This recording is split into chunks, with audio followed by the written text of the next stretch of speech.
ئەم کاتتان باش بەڕێزان، من ژینۆ مەحەمەدم لە کوردستان 24ەوە باسی ڕۆژتان پێشکەش دەکەم. هەڵبژاردننی پێشوەختە لە عێراق ئەنجام درراوە. وی ڕێکدانان بە ئەنجامی هەڵبژاردنەکە لەلایەن نەتەوە یەکگرتووەکان و یەکێتی ئەوروپا و زۆرێک لە وڵاتانی دیکەوە، بەڵام تا ئێستا بەرهەمی هەڵبژاردنەکە دیار نییە. سەرۆک کۆمار هەڵنەبژێراوە، کابینەی نوێی حکوومەت پێک نەهێنراوە، پەرلەمانتارانی سەدریش لە پەرلەمان دەستیان لە کار کێشایەوە. ئەمەی باسی دەکەین ئاماری دەمانگی پرۆسەی سیاسی عێراقە، پرۆسەیەک تا ئێستا ئاسۆیەکی ڕوون و ڕاشکاو بۆ چارەسەری کێشەکانی نییە. ئەگەرچی ڕووناکیەک لە کۆتایی تونێلێکی تاریک بەدی دەکرێت، بەڵام سەدر و مالکی هێشتا هەر لە ئاوازی جودا دەخوێنن. سەدر داوای هەڵبژاردننی پێشوەختە و هەڵوەشانەوەی پەرلەمان دەکات، مالکی وەڵامی دەداتەوە و دەڵێت لەگەڵ هیچ کامیان نیم تا پەرلەمان کۆ نەبێتەوە و لەوێ بڕیار بدرێت. سەدریش لە مالکی تونتر وەڵام دەداتەوە و دەڵێت سوێند بە خودا، گەندەڵ لە نێو ئێمەدا حکومڕانی ناکات و منیش پشتیوانی لە گەندەڵی ناکەم. دۆخی عێراق زیاتر لە شرۆڤەیەک هەڵدەگرێت و خوێندنەوەی جیاوازی بۆ دەکرێت. بۆ ئەم شەوی باسی ڕۆژ گفتوگۆ دەکەین لەگەڵ بەڕێز دکتۆر عادل باخەوان، بەڕێوەبەری ناوەندی فەڕەنسی بۆ توێژینەوە لە سەر عێراق، کە بەڕێزیان لە پاریسەوە لە ڕێگەی سکایپەوە لەگەڵمان دەبن. دکتۆر سڵاوت لەبێوم، کاتت باش، سپاس بۆی کە ئامادەی لەگەڵمان. هەر لە قسەیەکی بەڕێستەوە دەست پێکەم کە بۆ میدیاکانت کردووە، باست لەوە کردووە دەوڵەتی عێراق لە سەرجەم بوارەکاندا مایەپووج بووە. بۆچی ئەم خوێندنەوەت بۆ دەوڵەتی عێراق هەبووە؟ هۆکارەکانی ڕوون بۆ هەموو لایەک لە ڕووی سیاسیەوە لە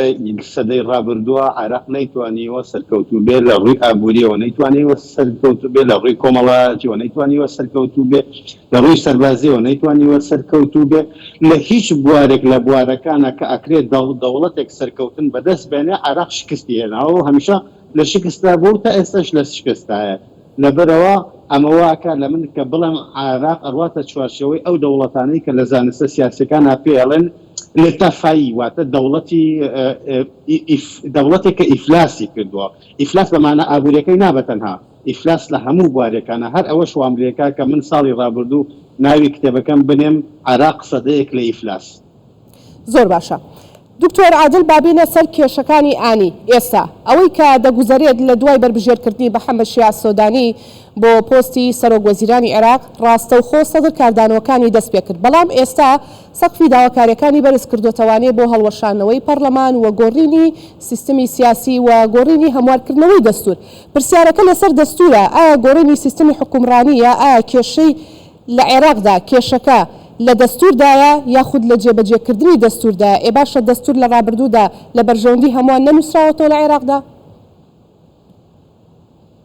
کێشەکە لە دەستورایە یەک، کێشەکە لە جێبەجێکردنی دەستورایە دوو، کێشەکە لابوونی نخبەیەکایە کە ئیمانی بە دەستورەکە نییە سێ، کێشەکە لەوایە خاڵی چوارەم ئەو دەستورە لە زەمانێکا نووسراوە کە زەمانەکە تێپەڕیوە. وەیە پێم وایە کورد لە ئێستا زیاتر لە هەر پێکاتێکی تری عێراق بە سونەشتەوە بە شیعەشتەوە بەرژەوەندی لەوایە کە دەستور هەموار بکرێتەوە. بەڵام بێگومان کاتێک شیعە ئەڵێ دەستور هەموار بکرێتەوە، سونە ئەڵێ دەستور هەموار بکرێتەوە، هەر یەکێک بە ڤێرژنی خۆی. بێگومان گرفتی کورد لەوایە کە تا ئێستا بە بۆچوونی من وەکو پێویست خۆی ئامادە نەکردووە، ڤێرژنەکەی خۆی ئامادە نەکردووە بۆ هەموارکردنەوەی دەستور. سیرکە لە 2005 هەتاوەکو ئەمڕۆ ئایا ناوچە دابڕێنراوەکانی کوردستان نۆرمالیزە کراون، ئاسایی کراونەتەوە؟ ئایا ریفراندۆمیان تیا کراوە؟ ئایا بڕیار درراوە لەسەر چارەنووسیان بلکێنرێنەوە بە کوردستانەوە یا بخرێنەوە سەر عێراق؟ نەخێر. ئایا کێشەی سنجار چارەسەر کراوە؟ نەخێر. ئایا پرسی نەوت و غاز چارەسەر کراوە؟ نەخێر. ئایا پرسی هێزی پێشمەرگەی کوردستان چارەسەر کراوە؟ نەخێر. ئایا پرسی سنوورەکان چارەسەر کراوە؟ نەخێر. هەموو ئەمانە واکەن لەوەی کە کورد بەرژەوەندی ئەسڵن لەواتێک کە هەمواری دەستور بکرێتەوە، بەڵام بەو ڤێرژنەی کە ئەبێ نخبەی کەی ئارچی دەستەبجێکی حکومەت دیارێ ئامادەی کرد. زۆر باشە، کەواتە ڕوونتر پێمان بڵێ دەبێت کورد مەرجی چی بێت بۆ هەموارکردنەوەی دەستور؟ ئەزانی شۆن ئەو دەوڵەتی کە ئێستا هەیە یەک دەوڵەتت نییە، حت لە واشنگتۆنەوە هەتا ئەگاتە برۆکسل، واتە لە ئەمریکاوە هەتا گاتە یەکێتی ئەوروپا، لە یەکێتی ئەوروپاوە هەتا گاتە وڵاتانی کەندا و نەگەشتێتە ئەو قەناعەتەی کە ئەو سیستمی ئێستا عێراق با بەڕێوە سیستمێکی شکست خواردووە و ناتوانێت چی در دەوڵەتێکی لەسەر بینا بکرێ و ببرێ بەڕێوە. ئەمە خاڵی یەکەم. ئیتیفاقەکەیە. خاڵی دووهەم ئەوەیە کە ئێستا چی بکەین لە عێراق ئێمە چەند اختیارێکمان لە بەردەسا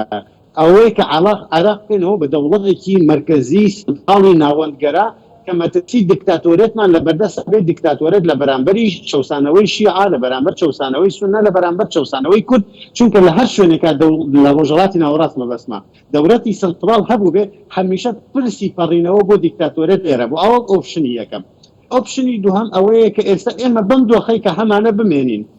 لە ئەم دۆخەش کە ئێستا هەمانە بە هیچ شێوەیەک وەڵامی چاوەڕوانەکانی عێراقیەکان ناداتەوە نە بە شیعە نە بە سونە نە بە کورد خاڵی سێهەمیش بریتە لە چی بریتە لە دابەشکردنی عێراق هیچ دەوڵەتێکت نییە ئێستا لە کەونا تقریبان دەوڵەتێک کە محتەرەم بێ و ڕێز لە خۆی بگرێ لەگەڵ ئەوە بە کە عێراق دابەش بکرێ و بکرێ بە چەند دەوڵەتێکەوە خاڵی چوارەمیش ئەوەیە کە ئێمە بەدوای ئێمە وەکو عێراقەکان بەدوای فۆرمێکی نوێ بگەڕێن ئەو فۆرمەش بە بۆچوونی من لە دوو حاڵەت تێناپەڕێ یا ئەوەیە فیدرالیزمێکی ڕاستەقینە لە عێراقا دروست ببێ فیدرالیزمێکی شیعی فیدرالیزمێکی سونی فیدرالیزمێکی کورد فیدرالیزمێکی ئیتنیک کورد عرب و هەروەها فیدرالیزمێکی مەذهبی شیعە سونە ئەم یعنی بەڕاستەقینە عێراق زۆر باشە دکتۆر دەستور بکرێ بە فیدرالی یاخود ئەوەیە بەورا بەم ڕستە ئەوەیە کە ئێمە بگەینە ئەو فۆرمەی کە پێی ئەوترێ کۆنفیدرالیزم ئەوەیە کە عێراق بپەڕێتەوە شێوەیەکی زۆر سلمیانە ئاشتی خوازانە بەرەو کۆنفیدرالیزمێک کە بەرژەوەندەکانی شیعە بپارێزێت بەرژەوەندەکانی سونە بپارێزێت و بەرژەوەندەکانی کورد بپارێزێت کەواتە پرسیارەکەی منی شەر لەسەر کۆنفیدرالیەت بوو جەنابی دکتۆر ئایا ئێستا کاتێکی بۆی بەتایبەت کورد داوای کۆنفیدرالیەت بکە ئایا هەلومەرجەکان لەبارن لە عێراقدا بۆ کورد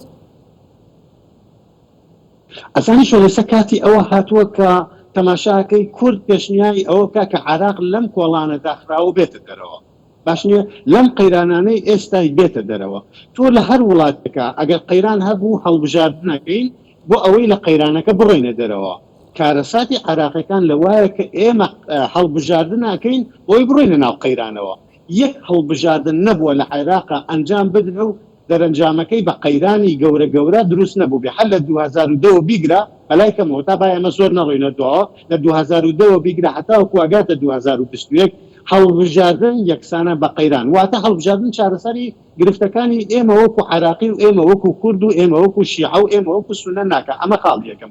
خاڵی دووهەم کە ئێمە دانی پێ بنین ئەوەیە کە ئێستا لە ناو خودی شیعەکانە بۆ نمونە سەماحەتی سەید موقتەدا سەدر بەیانی و نیوەڕۆ و ئێوارە داوای هەموارکردنەوەی دەستورەکات وەنیە و بەشێکی تریش تەنانەت لە ئیتار لە چوارچەوەی هەماهەنگی بەردەوام داوای هەموارکردنەوەی دەستورەکەن بۆ چونکە پێیان وایە هەموارکردنەوەی دەستور ڕێگە ئەدا بەوەی کە عێراق لەم قەیرانانەی ئێستا بێتە دەرەوە ئەی باشە کورد بە چ شەرعیەتێک ئەوێت هەر پێ لەسەر ئەوە داگرێت نەخر هەبێ هەر ئەم دەستورە هەبێت لە کاتێکە ئەم دەستورە بەرپرسە لە بەشێکی گرنگ لە قەیرانەکانی عێراق ئەمە لە ڕووی ستراتیژەتەوە یەک هەڵەیە دووهەم داواکردنی دابەشکردنی عێراق لە ڕووی ستراتیژێتەوە دیسانەوە هەڵەیە چونکە هیچ دەوڵەتێک لەگەڵیان نییە لە نێوان دابەشکردنی عێراق و مانەوە لە ناو کۆڵانە داخراوەکە هەمیشە ڕێگایەکی ترەیە ڕێگاکە بریتە لە شی بە بۆچوونی من بریتە لە کۆنفیدرالیزم سیر کە با من بە یەک ڕستە ئەمە ڕوونەوە و دوایی بێدەنگە بم ڕستەکەی من ئەمەی خوارەوەی ئەوەیە کە شیعەکان ئەڵێن ئەبێ ئێمە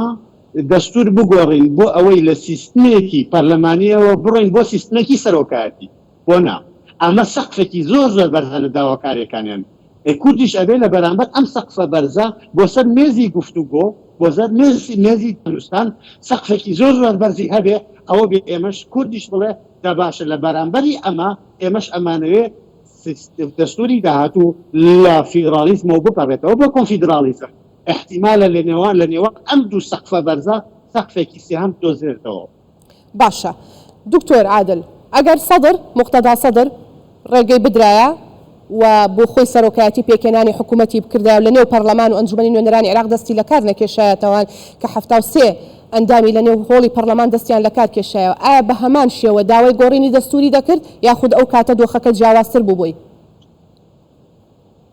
نابێ گومان داوای دەستوری ناکرد خاڵی یەکەم موقتەدا سەدر هەرگیز حکوومەت ناکرێت موقتەدا سەدر خۆی تەماشاکە لە جیهانبینی موقتەدا سەدر سیانەیەکەیە یعنی سالوسێکی محەڕەمەیە مقەدەسەیە سالوسی یەکەم بریتێ لەخوا دوام بریتێ لە پێغەمبەر سیان بریتێ لە خۆیەکی مقدسی پیرۆز هەرگیزەوە گوت نایەت حکومە دروست بکە بۆی ببێ بە بابەتی ڕەخنە لێگرتن و کارەبا نەبوو ڕەخنەی لێ بگری ئاو نەبوو ڕەخنەی لێ بگری بێکە کار نەبوو ڕەخنەی لێ ئەوەشتی وا ناکە هەمیشە یەکێک لە سەربازەکانی خۆی ئەهێنێتە پێشەوە بربژێرێکی خۆی هەیەتە پێشەوە بۆ ئەوەی حکومە دروستکە ئەوە بە لامان ڕوون بێ بە زمانێکی تر مقتەدا سەدر ئایەتوڵڵا خومەینی نییە کە ببێ بە ڕابەری عراق نا ئەو لە دەرەوەی بۆ ئەوەی باشتر مقدس بێ لە نێو سیاسەتە ئەبێ لە دەرەوەی حکم بمێنێتەوە خاڵی دووهەم بێگومان وەڵامی پرسیارەکەی جەنابەت ئەوەیە ئەگەر بیتوانێت حکومە دروست بکە بە دڵنیایە و باسی هەموارکردنەوەی دەستوری ناکرد بە دڵنیایە و باسی پەڕینەوە لە پەرلەمانەوە بۆ سەرۆکایەتی ناکرد هەموو ئەمانە لای سەماحەتی سەید موقتەدا سەدر با من ڕاستگۆیانە پێت بڵێم ئەوەنەی ڕەتفیعلن ئەوەنەی کاردانەوەن ئەوەنە ستراتی بەڵێ زۆر باشە دکتۆر باخەوان باسی ئەوەت کرد کە هەڵبژاردن قەیرانی دروست کردووە و بۆ خۆش دەزانی ئەمەی کە ئێستا گوزەرە لە شەقامی عێراقیدا بەرهەمی هەڵبژاردننی پێشوەختەیە باشە کە هەڵبژاردننی پێشوەختە هیچ ئەنجامێکی لێ نەکەوتەوە و هەڵبژاردن قەیران دروستکە بۆ داوای هەڵبژاردنێکی دیکەی پێشوەختە ئاکرێ بێگومان ئەوە هیچ گەرانتیەک نییە تۆ تەماشاکە هیچ گەرانتیەک نییە لەوەی کە سەماحەتی سەید موقتەدا سەدر دەرەنجامەکانی هەڵبژاردننی داهاتوو قبول بکە تەماشا چوارچێوەی هەماهەنگی ئەو بلۆکە بوو کە ئەسڵەن دەرەنجامەکانی هەڵبژاردننی ڕەت کردەوە لە کۆتاییە دادگای فیدراڵی سەلماندی ئەویش بە ناچاری سەلماندی بەڵام ئایا سەماحەتی سەید موقتەدا سەدر ئامادەیە بەوەی دەرەنجامی هەڵبژاردنەکان قبول بکە ئەگەر هاتوو بە دڵی ئەو نەبوو ئەمە خاڵی یەکەم خاڵی دووهەم سەماحەتی سەید موقتەدا سەدر تەماشاکە لە 2014 چەند کورسی هێناوە 54 کورسی هێناوە ئایا توانی حکومە دروست بکات نەخێر لە 2021 چەند کورسی هێناوە 73 ئایا توانی حکومە دروست بکات بێگومان نەخێر لە 2010 تەماشاکە ئەیاد عەلاوی چەند کورسی هێنا 89 89 کورسیەوە نەیتوانی حکومە دروست بکە و هەروەها دوای چەند کورسی هێنا عەلاوی 91 ببوورە دوای 91 بوو نه عەلاوی 91ەوە نە مالیکی بە 89 کورسیەوە نەتوانی حکومە دروست بکەن ئەمەوێ بڵێم هەر لەبەر ئەوەی کە موقتەدا سەدر سەماحەتی سەید موقتەدا سەدر لە باشترین کاتە کورسەکانی لە 74ەوە ئەبا بۆ 90 ئەبا بۆ 91 ئەبا بۆ 100 ئایا تۆ بە 100 کورسیەوە ئەتوانی لە عێراقا حکومە دروست بکەیت بێگومان نەخێت بۆی دڵنیاتەکەمەوە هەڵبژاردن بە هیچ شێوەیەک چارەسەر نییە لە عێراقا بەڵکو هەڵبژاردن دیشانەوە ئەمان با قەیرانێکی گەورەتر زۆر باشە دکتۆر عادل دوای خۆپیشاندانەکانی 30 تەموزی لایەنگرانی سەدر چی دەگۆڕێت یاخود چاوەڕێ دەکرێت چی بگۆڕێت لە عێراقا ئایا ئەم خۆپیشاندانانە دەتوانن هیچ شتێک بگۆڕن پرسیارێکی جوانە تۆ تەماشاکە ئەوانەی کە خۆپیشاندانەکەن ئەو بنکە جەماوەریە ناڕازیە مەحرومە بێدەرەتانە بەرەڵاکراوە ناو کۆڵانەکانی مۆدێرنیتە نییە لە جنوب لە باشووری عێراقا ئەو بزوتنەوە ناڕزاییە نییە کە ئێمە لە 2009 بینیمان و کە زیاتر لە 600 شەهیدە لە ناو خیابانەکانی جنوب و باشووری عێراق ئەوانە نین ئابێ بڵێم ئەوانەی کە ئێستا مانیفێستاسیۆن و خۆپیشاندانەکەن ئەو قاعیدە جەماوەریە بێکەسە نییە لە جنوبە لە 170یان دەنگیان بەشداری دەنگدانیان نەکردووە بۆ نمونە لە شارێکی وەکو ناسریا ڕێژەی بێکاری لەناو ئەو جەماوەرەیە گەیشتوەتە لە 175 ئەمانە نین ئەوانەی کە ئێستا خۆپیشاندانەکەن دوو بلۆکن بلۆکێکی سەدری لەگەڵ بلۆکێکی ئیتاری گرفتەکە لەوایە بلۆکی سەدری و بلۆکی ئیتاری چەند سیاسین ئەو نەش میلیشیاین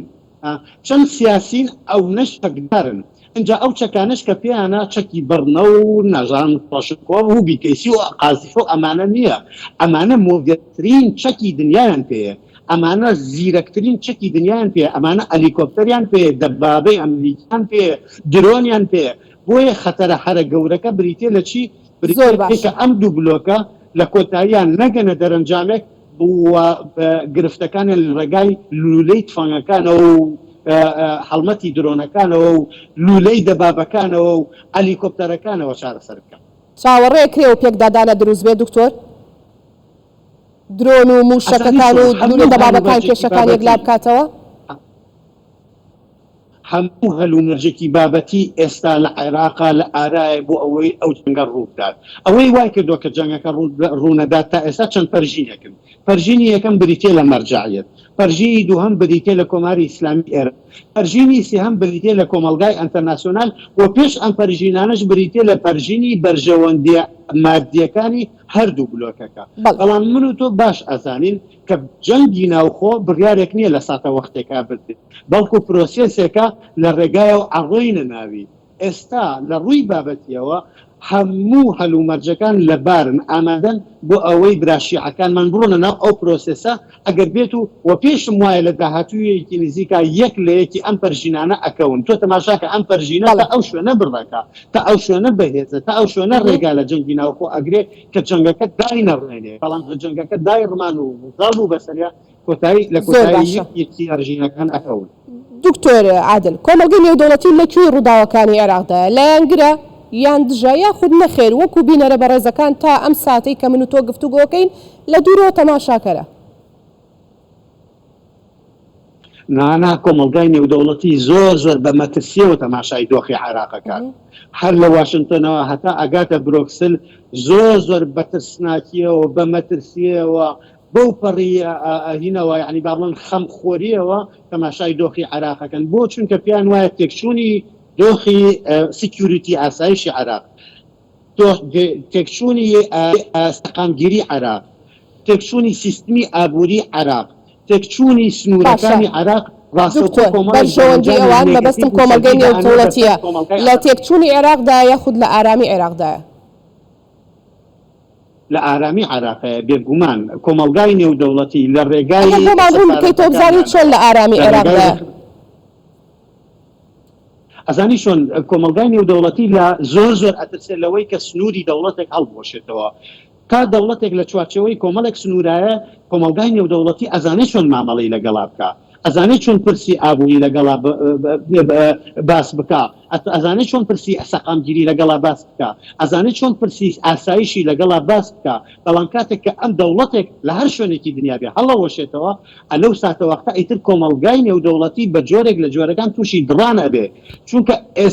ئێستایە کە زانراوە و ئازانری شۆن مامەڵی لەگەڵا بکرێ کە ئەم زانراوە ئەبێ بە نازانراو ئەو کاتە کۆمەلگای نێودەوڵەتی فلتەرەکانی لەدەستەدا کە فلتەرەکانی لەدەستە نازانێت لەسەر ئەو ئاستی ئاسایش و سەقامگیری و سیستمی ئابووری و سیستمی سنوورەکان چۆن مامەڵەکە. تۆ تەماشاکە ئەگەر بێت و عێراق هەڵبۆشێتەوە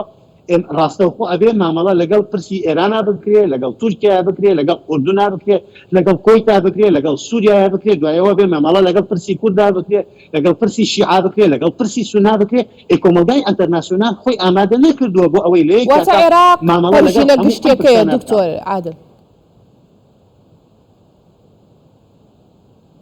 بگوەرە تێنەگەشتم، عێراق پەرژینێکە لە بەردەم ئەو تێکچوونانەی کە بەڕێزە داماژەی بۆکەی.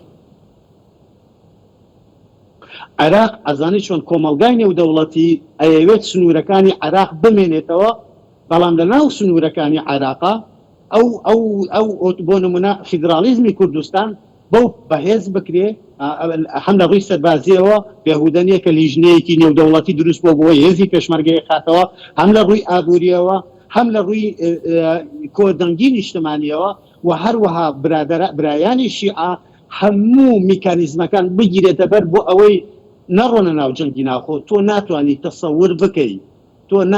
تەسەور بکەی چەند دەوڵەتی سیستمی ئەنتەرناسیۆنال لەسەر خەتن بۆ ئەوەی سەدر و مالیکی بەیەکەوە قسە بکەن، بەڵام تا ئەم چرکە ساتە کە من و تۆ قساکەین ئامادە نەبوون قسە بکەن، لە کاتێکە هەر هەمووشان بەردەوام مداخەلە ئەکەن بوو چونکە ئەترسن لەو شەڕەی کە ڕوو بدات لە ماڵی شیعە هەموویان. موقتەدا سەدر بە بەردەوامی گفتوگۆ ڕەتەکاتەوە، کەواتە چاوەڕێی چی لێ دەکرێت دکتۆر؟ ئەزانی چۆن موقتەدا سەدر بێگومان بەردەوام تا ئێستا گفتوگۆ ڕەت ئەکاتەوە، بەڵام ڕەتکردنەوەکەی مطلق نییە، ئەبێ ئەوەش ببینین ئێمە، بەڵام ڕەتکردنەوەکەی بە شێوەیەکی ڕەحایی نییە. لە ناو چوارچەوەی ئیتارە ئامادەیە لەگەڵ هەر هەموویانە یەک بە قسە بکە، تەنها لەگەڵ نووری مالیکیانە بێت. ئەوەی کە ئێستا وای کردووەکە دۆخەکە بخاتە حاڵەتی کۆڵانێکی داخرا و ڕێگایەک نەبێ پەنجەرەیەک نەبێت لێەوە بڕۆینە دەرەوە، ئەوەیە کە بلۆکی ئیتار پێ لەسەر ئەوەدا ئەگرێت کە ئەبێ نوری مالیکی هەر بەشێک بێت لە گفتوگۆکان سەدریش پێدا ئەگرێت لەسەر ئەوەی کە نابێت بەشێک بێت لە ئیتە ئەوەی ئەو لە کۆتایی تونێلەکە تاوەکو لە سەرەتای پرۆگرامەکە تا خۆت وتت ئەگەر مۆمێک هەبێ داگیرسا بێت لە کۆتایی تونێلەکە ئەگەر ئەسپێکی سپی وەستا بێ بۆ ئەوەی عراقەکان یەکێک لە عراقەکان سواری بێ و بڕوات و غار بدا تەنها بریتێ لە عامری لە ئێستا عامری بە جۆرێک لە جۆرەکان کۆدەنگیەکی لێ لە ناو گیتارە بۆ ئەوەی دانوستان بکات لەگەڵ سەدرا و هەر ئەوەش واکات لەوەی کە کۆمەلگای ئەنتەرناسیۆنال زیاتر تیرەکانیان بەرەو عامری بڕات بە زمانێکی تر هەوڵ بدەن لەگەڵ عامریان گفتوگۆکەن بۆی قەناعەتی تێ بکەن و بینێن. زۆر باشە دکتۆر عادل لە هەموو ئەو مەترسی و گرژ و ئاڵۆزیانەی کە باسمان کرد چ مەترسیەک چاوەڕێی هەرێمی کوردستان دەکات کە ڕوبەڕووی بێتەوانێ؟ هەرێمی کوردستان لە بەردەم کۆمەڵێک مەترسی ستراتیژیایە پێش هەموو شتێکە بێ ڕاستەخۆ بڵێن جەنگی پەکەکە و دەوڵەت جمهوریەتی تورکیایەک گەڕانەوەی داعش دوو ئامادەیی بەهێزی ئەو میلیشیا شیعانەی کە هەرێمی کوردستان بە دوژمن ئەزانن ئەم وشەیە گرنگە لە یادەوەری دەستە جەمعی بەشێک لە میلیشیا شیعەکانە دوژمن پێش ئەوەی ئیسرائیل بێ پێش ئەوەی هەر شتێکی ئەو تەنانەت عەرەبی سعودیش بێ دوژمن بریتێ لە هەرێمی کوردستان ئەمەش مەترسێکی ترە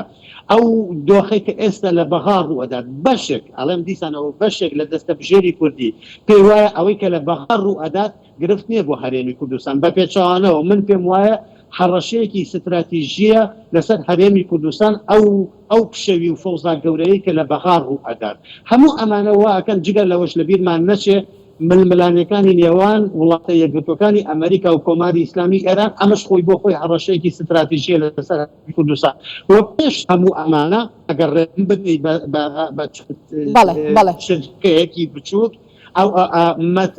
دڕانی ناوخۆ لە هەرێمی کوردستانە دڕانی سەربازیمان بەوەی کە ئێمە تا ئێستا حیزب ئامادە نییە هێزە چەکدارەکان تەسلیمی حکوومەتی هەرێمی کوردستان بکە و هەروەها دڕانی سیاسیمان بەوەی کە تا ئێستا نەمانتوانیەوە کۆدەنگێکی نیشتمانیمان هەبێ و کە خاڵێکی تر کە زۆر گرنگە و من بە هەڕەشەیەکی زۆر جدی ئێسانم لە هەڕەشەیەکی ستراتیژی لەسەر هەرێمی کوردستان ئەوەیە کە تا ئێستا ئێمە ئەمنی قەومی هەرێمی کوردستانمان دەستنیشان نەکردووە حرام و حەڵاڵەکانمان دەستنیشان نەکردووە ئەمەوێ بڵێم هەموو ئەمانە مەترسین لەسەر هەرێمی کوردستان پرسیار بۆ بەڕستان باسی مەترسیەکانمان کرد کەواتە پرسیاری کۆتاییم با ئەوە بێت ئایا قیادی کوردی لەو مەترسیانە تێگەشتووە ئەگەر بەڵێ دەبێت چی بکات؟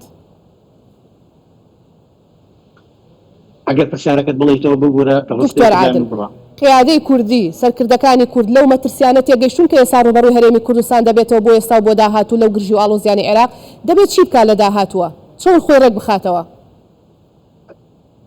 بەشی یەکەمی پرسیارەکەت بڵێ من ئەوەندەی کە لەگەڵ یەک بە یەکیانە گفتوگۆم کردووە تەواو وشیارن بە هەموو ئەو مەترسیانەی کە من ئێستا بۆ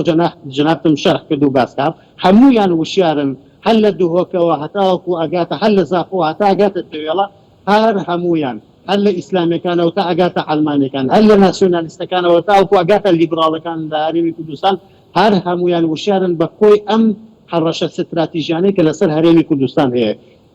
بۆ وەڵامی بەشی دومی پرسیارەکەت کاتی ئەوە هاتووە دەستەبژێرەکانی هەرێمی کوردستان لەو پەڕی ڕاستەوە بۆ ئەو پەڕی چەپ لەو پەڕی ئەڵمانی و بۆ ئەو پەڕی ئیسلامی لەو پەڕی ناسیۆنالیستەوە بۆ ئەو پەڕی لیبراڵ لەسەر ئەمنی قەومی هەرێمی کوردستان ڕێبکەون خاڵی یەکەم خاڵی و هەمیشی تر کۆتایی پێێنم ئەوەیە کە دیپلۆماسیەتی هەرێمی کوردستان لە ئاستی پێویستان نیە لە ئاستی هەڕەشەکانی ئەو هەڕەشانانی کە لەسەر هەرێمی کوردستانە لە ئاستی بەرژەوەندەکانی هەرێمی کوردستان نییە و لە ئاستی چاوەڕوانەکانی هەرێمی کوردستان نیە کاتێەوە هاتووە کە حکوومەتی هەرێمی کوردستان جستەی دیپلۆماسی زۆر بەهێزتر بکات چونکە ئێمە هێز چەکداری بەهێزمان نییە ئەزانم زۆر پەلەتار دەکەم بدە دوو کەلیمە ئێمە هێزی چەکداری بەهێزمان نییە ئێمە سیستمێکی ئاهوری زۆر بەهێزمان نییە لە ناوچەکە ئەوەی هەمانە تەنها چەکی دیپلۆماسیە تا چەند چەکی دیپلۆماسی بەهێزتر بێ هەرێمی کوردستان سەرکەوتوو دەبێت. زۆر بەڕێز دکتۆر عادل باخەوان بەڕێوەبەری ناوەندی فەڕەنسی بۆ توێژینەوە لەسەر عێراق گەلێک سوپاس کە ڕاستەوخۆ لە ڕێگەی سکایپۆ لە پاریسەوە لەگەڵمان بوویت.